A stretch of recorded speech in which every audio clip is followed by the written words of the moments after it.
নমস্কার বন্ধুরা, সুস্মিতা কুকিং ডায়েরিতে আপনাদেরকে সবাইকে স্বাগত। কমলা লেবুর খোসা কখনো ফেলবেন না, এটা দিয়ে দারুণ একটি সাবান তৈরি হয়। আমি আপনাদেরকে আজকে খুব সহজেই কমলা লেবুর খোসা দিয়ে সাবান তৈরি করে দেখাবো। এই সাবান স্কিনে অ্যাপ্লাই করার পর স্কিন হবে একদম উজ্জ্বল দাগহীন ফর্সা। তো ভিডিওটা কোথাও স্কিপ না করে প্রথম থেকে শেষ পর্যন্ত দেখতে থাকুন। এই সাবানটি তৈরি করতে প্রথমে এখানে আমি একটা বড় সাইজের কমলা লেবু নিয়েছি। এবার আমি খোসাটাকে খুব ভালোভাবে ছাড়িয়ে নেব।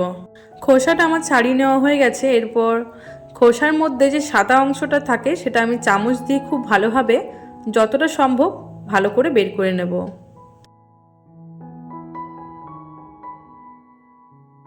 আমি যতটা সম্ভব ততটা কিন্তু সাদা অংশটাকে খুব ভালোভাবে বাদ দিয়ে দিয়েছি।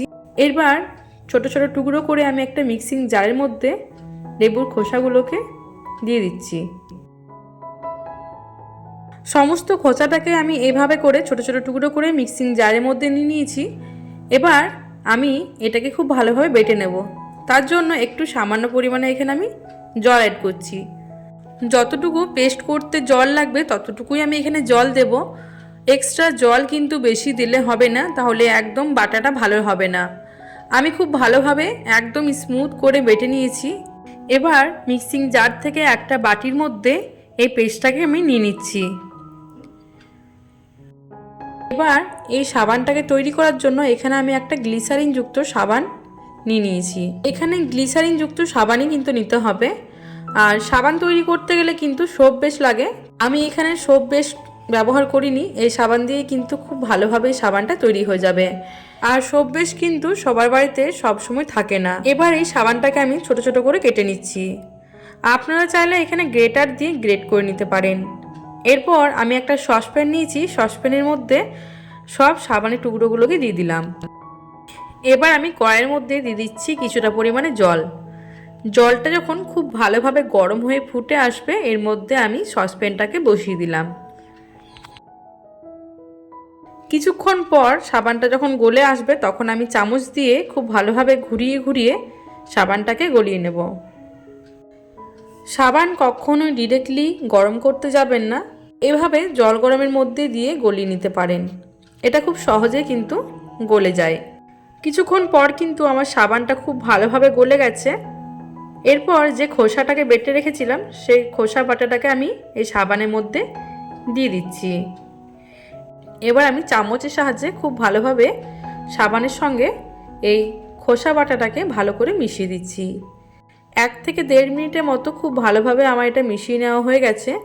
এরপর এটাকে আমি নামিয়ে নেব। এটা কিন্তু আমার একদম এখন তৈরি হয়ে গেছে।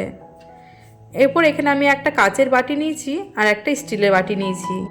আপনারা চাইলে এখানে সাবানের যে মোল্ড পাওয়া যায় সে মোল্ডেও করতে পারেন, কিন্তু এটা আমি খুব সহজভাবে বানিয়ে দেখাবো, সেজন্য কাচের বাটিতে আর স্টিলের বাটিতে এটা বানিয়ে আমি দেখাচ্ছি।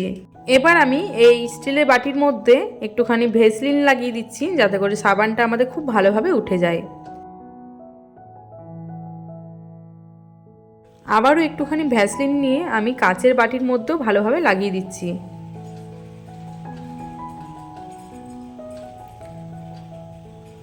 খুব ভালোভাবে ভ্যাসলিনটা আমার লাগানো হয়ে গেছে। এরপর যে মিশ্রণটা আমি তৈরি করে রেখেছিলাম সেই মিশ্রণটাকে আমি দিয়ে দিচ্ছি। আর এটা গরম থাকা অবস্থাতেই কিন্তু ঢেলে দিতে হবে। বন্ধুরা, আজকের ভিডিওটা যদি ভালো লাগে তাহলে একটা লাইক করে দেবেন আর কমেন্ট করে জানাবেন যে আপনাদের কেমন লাগলো। আর আমার চ্যানেলটি সাবস্ক্রাইব করতে কিন্তু ভুলবেন না।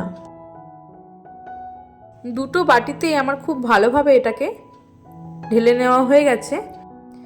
এবার এই বাটিগুলোকে আমি 2 ঘন্টার মতো রেখে দেব এরকমভাবেই। আমি 2 ঘন্টা পর ফিরে আসছি। বন্ধুরা, আমি 2 ঘন্টা পর ফিরে এলাম। এখন কিন্তু সাবানটা আমার খুব ভালোভাবে ঠান্ডা হয়ে গেছে। এবার এই সাবানগুলোকে আমি খুব ভালোভাবে বের করে নেব।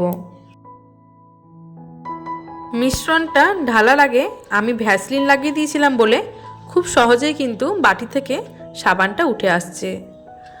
আর সাবানটা কিন্তু খুব ভালোভাবে জমেও গেছে, একদম কেনা সাবানের মতোই কিন্তু তৈরি হয়ে গেছে। খুব সহজে ফেলে দেওয়া খোসা দিয়ে খুব সুন্দর একটি সাবান আমি তৈরি করে দেখালাম। এবার আমি অ্যাপ্লাই করে দেখাচ্ছি যে এটা কতটা উপকারী। একবার ব্যবহার করাতে আপনারা বুঝতে পারবেন যে এটা কতটা স্কিনের জন্য ভালো। এই সাবানের ব্যবহারে আপনার ত্বক হয়ে যাবে একদম উজ্জ্বল ফর্সা দাগহীন। কোনো রকম ডার্ক স্পট কিন্তু আর স্কিনের মধ্যে থাকবে না এই সাবানটা যদি ব্যবহার করা হয়।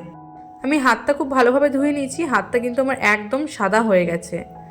তাহলে বন্ধুরা, দেখা হচ্ছে নতুন কোনো ভিডিও নিয়ে। আজকের মতো এখানেই। সুস্থ থাকবেন, ভালো থাকবেন। ধন্যবাদ।